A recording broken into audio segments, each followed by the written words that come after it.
There's a lot of different ways you can do a business plan, and I have a number of them in the training system. David Knox, Tom Ferry, Mike Ferry, Brian Eisenhower, they all have their own ways. And the correct way for you to do it is whatever plan you're comfortable with that you will follow and actually utilize. Just like a CRM, you can have a top producer, which is extremely complicated and you won't use it, or you can use KV Core conversion, which you will use. So I have a simple business plan that I've developed, and this is just one of many plans that you can look at to see what works best for you. I'll walk you through the simple one here first. So first off, you want to put in how much money you want to actually take home after all your business expenses. So just for the heck of it, I put in $40,000. You can change it to 50, 60, 30, whatever you're comfortable with. This here, 75%, is simply an estimate of your net profit margin from previous years. Obviously, if you're just starting, you don't have that, so you're going to have to take a guess. So what I'm assuming is you're going to have 25% in overall business expenses, meaning that in order to take home $50,000, you will need to have a gross income of $66,667.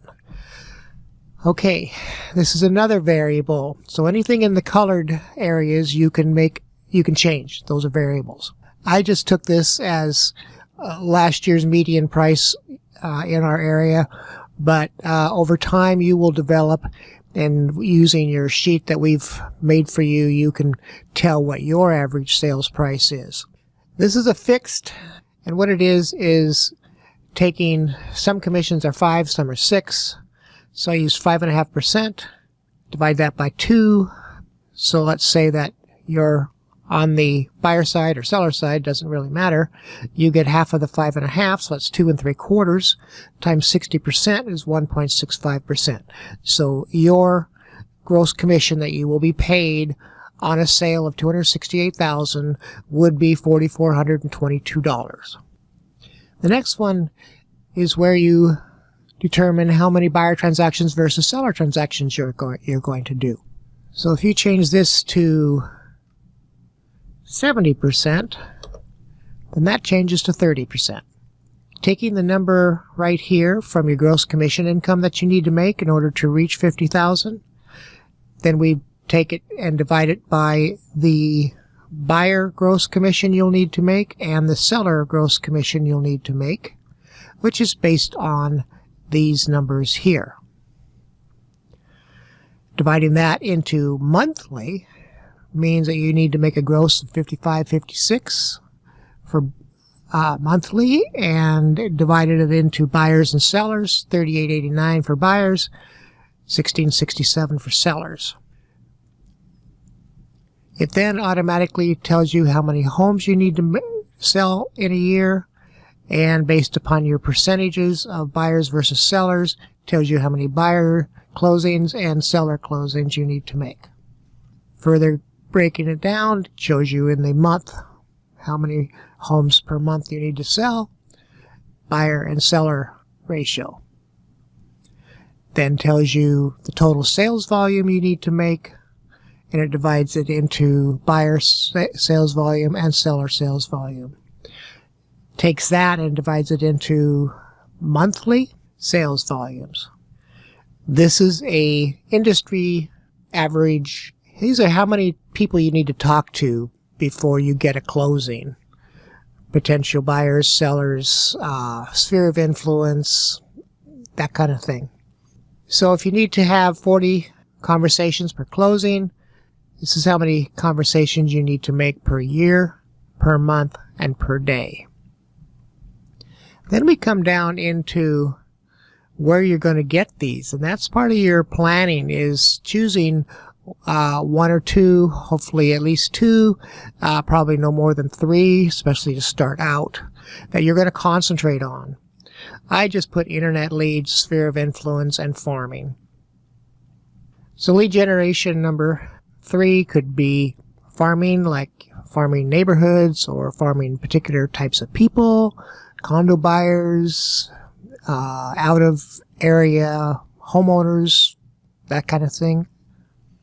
And you've got FSBOs, expireds, past clients, which are really your sphere, internet, open houses, that kind of thing. You then enter the number of closings you think you're going to get on each area, how many leads you need on each one to get one closing. On internet, it's 2% is a relatively easy target as far as closing 2 out of every 100 leads. If you're doing internet leads, then you would be 50 leads per closing, meaning you'd have to get 300 leads a year, 25 a month, and your daily leads would be just under 1. You won't get this typically from the company. You will get quite a few, but you still need to do your own internet marketing through social media, Facebook ads, that kind of thing. You're going to describe how you're going to do this, utilizing the lead flow from the company and my own efforts, and follow proven follow-up systems. Sphere of influence, same thing. Build sphere lists constantly and enter them into MailChimp.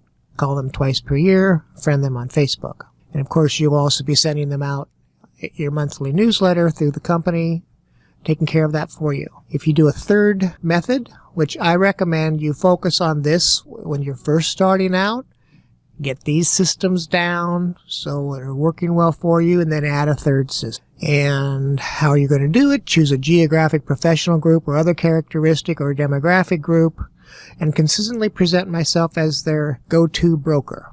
You got your cost per year from up above at 25%, meaning you'll have approximately $16,667 per year, and you're going to break that down into lead generation monies, operating expenses, education, and other. So given that, then this calculates the total cost of doing business from here that you've estimated, which would equate to this much based upon the number of transactions you say you're going to do.